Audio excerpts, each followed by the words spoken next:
Autisme et retard de développement, le moment où j'ai compris que c'était possible. Bonjour à tous.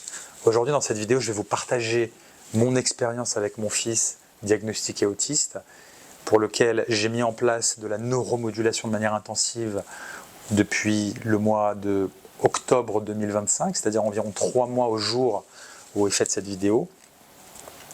Et je vais vous partager les progrès exceptionnel que j'ai pu obtenir suite à la mise en place de cette neuromodulation. Alexandre est un enfant qui a été diagnostiqué autiste TSA de niveau 1 à l'âge de 3 ans. Et j'ai été en errance thérapeutique, c'est-à-dire à la recherche de solutions de manière un petit peu désespérée, comme vous l'êtes probablement vous aussi aujourd'hui, au cours de toutes ces dernières années, c'est-à-dire depuis l'âge de 3 ans jusqu'à 9 ans, c'est-à-dire au cours de ces 6 dernières années.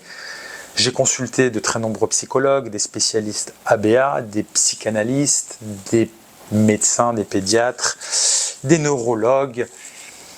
Et j'ai tenté d'en consulter différents, bien évidemment, pour essayer d'avoir différents points de vue, différentes perspectives, sans jamais aboutir sur quelque chose de convaincant. Le plus convaincant que j'ai pu avoir, c'est ce que la littérature nous donne, c'est-à-dire l'ABA. ABA, donc la thérapie comportementale qui consiste à motiver l'enfant avec des récompenses. Il y a des formations sur le sujet. Pour le type de programme pour lequel j'ai été extrêmement déçu et pour lequel je pense sincèrement, en tant que parent d'enfant autiste, et je pense que vous êtes dans le même cas de figure, que cela peut bien évidemment améliorer votre enfant, mais de manière extrêmement réduite, de manière extrêmement faible. Si votre enfant a un verrou neurologique, l'ABA ne va pas changer grand-chose, va peut-être améliorer un petit peu les symptômes, mais vous allez investir beaucoup d'argent, beaucoup de temps, beaucoup d'espoir pour un retour sur investissement qui sera très faible. Ça a été mon cas de figure, j'ai fait des formations sur l'ABA, je me suis documenté, j'ai payé de très nombreux professeurs sans avoir vraiment de résultats significatifs à long terme. Mon fils, pour vous dresser le tableau à toute la panoplie, donc il avait déséquilibre limbique, rire pour rien, pleurer pour rien de manière très fréquente, impossible de s'asseoir en classe plus de 20 minutes, des autostimulations, des petits bruits, il écrivait comme ça dans l'air pour s'autostimuler, il écrivait dans l'air et puis il prenait une petite ardoise et il écrivait l'alphabet ou les chiffres, probablement comme votre enfant également, avec une suite logique, donc ce qu'on appelle des intérêts restreints. Hypersensibilité auditive, dès que je mettais un petit peu de musique, il se fermait les oreilles comme ça. Dès que je lui touchais par exemple la jambe comme ça, explosion de rire, donc une hypersensibilité tactile. Donc tout ça sont vraiment des dysfonctionnements cérébraux au niveau de son fonctionnement, que rien ne faisait disparaître au cours de ces 6 dernières années, ni le temps, ni la maturation naturelle, ni les interventions ABA, ni le sport, ni le dessin, ni le vélo, ni rien. Donc c'était vraiment des séquelles ou on va dire des dysfonctions que, voilà, j'en étais à un stade où j'étais résigné. Ça veut dire que je me suis beaucoup battu, j'ai essayé de trouver des solutions, j'ai mis toute mon énergie en œuvre sans trouver de solution. Et au bout de 6 ans, j'en étais à un stade où je me disais il faut que j'accepte. C'est ce qu'on vous dit probablement, c'est on vous dit acceptez que votre enfant est autiste, vous n'avez rien à faire. Vous pourrez améliorer un petit peu, mais il faut accepter, ça ne sert à rien. Et puis vous travaillez beaucoup, vous essayez toute la journée, vous vous battez, vous transpirez pour essayer de l'améliorer, mais le retour sur investissement, soyons honnêtes, est très faible. Jusqu'à le mois d'octobre 2025, qui pour moi a été un moment charnière, puisque il y a eu un avant et un après dans le calendrier. À partir du moment où j'ai mis en place la neuromodulation pour Alexandre, de très nombreux symptômes ont commencé à disparaître les uns après les autres. Premier symptôme qui a complètement disparu, hypersensibilité auditive, tactile, complètement, une semaine de neuromodulation, de stimulation transcrânienne. J'ai été choqué et euphorique en même temps, c'est-à-dire que Alexandre peut écouter de la musique à 100 décibels, comme dans une discothèque, sans mettre les mains sur ses oreilles aujourd'hui. plus de sensibilité tactile. Imaginez-vous, vous trouvez une solution qui commence véritablement à améliorer votre enfant après 6 ans. Peut-être plus, peut-être moins. Moi, je pense que plus tôt on intervient, mieux c'est. Parce que le cerveau de l'enfant est davantage plastique lorsqu'il est très jeune et idéalement avant l'âge de 6 ans. Et plus l'enfant vieillit, plus l'enfant grandit, plus les fenêtres de plasticité vont se refermer. Et plus il sera difficile d'améliorer votre enfant.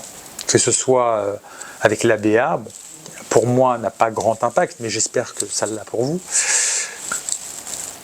Ou que ce soit par la neuromodulation. D'après toutes mes recherches aujourd'hui, le seul critère, les 2 critères idéaux pour améliorer votre enfant, c'est 1, la neuromodulation. Si votre enfant est vraiment autiste structurellement, vous ne le guérirez pas. Attention, vous ne guérirez pas votre enfant. Vous l'améliorerez sur la base de la littérature scientifique. Je vous dis ça, je vous invite à consulter les sources, elles sont en description de cette vidéo. Aujourd'hui, on a plus de 5000 articles scientifiques sur la neuromodulation et les améliorations qu'elles peuvent apporter dans différentes pathologies, dont l'autisme. C'est encore un stade exploratoire pour les enfants autistes, mais on commence à avoir d'excellents résultats dans la littérature. Mais ce n'est pas tout. La neuromodulation vous permet d'ouvrir une plasticité qui s'est refermée. Et ça change tout. Pourquoi? Parce que au-delà d'un certain âge, votre enfant a un cerveau qui est de moins en moins plastique, de moins en moins malléable, il est de plus en plus difficile de changer des traits autistiques qui peuvent être imprégnés très profondément dans la structure du cerveau de votre enfant. Et la neuromodulation va ouvrir, que ce soit la TDCS, la TACS, la TPS, vous avez différentes techniques de neuromodulation qui ont tout en commun l'ouverture de la plasticité du cerveau. Donc ça veut dire que lorsque vous allez ouvrir la plasticité du cerveau de votre enfant et que vous allez associer cela avec des thérapies éducatives, vous allez avoir un effet démultiplié comparativement à des thérapies en centre avec un éducateur qui va faire des exercices de ABA simplement pour stimuler votre enfant. Ça, c'est pourri. Pardonnez-moi l'expression. En termes de ratio investissement-efficacité, c'est pourri. Aujourd'hui, avec la neuromodulation, vous pouvez non seulement associer cette thérapie éducative, mais en multiplier la vitesse d'amélioration du cerveau de votre enfant, d'apprentissage, en améliorant la plasticité avant la thérapie éducative. Je vous invite à lire de la littérature scientifique sur le sujet. Vous avez des articles très intéressants sur l'ouverture de plasticité que nous donne la neuromodulation, qui est un levier majeur dans l'amélioration de votre enfant. Donc la synergie gagnante, sur la base de mon expérience, c'est neuromodulation à laquelle vous allez associer l'apprentissage, la thérapie éducative.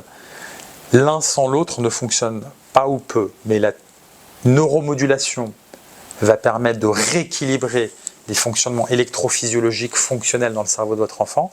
Et même s'il est lourdement autiste, vous allez avoir des améliorations qui vont être rapidement visibles. Encore une fois, je ne promets pas de guérison, mais je promets des améliorations qui, du moins dans mon cas de figure, ont été observées de manière très significative.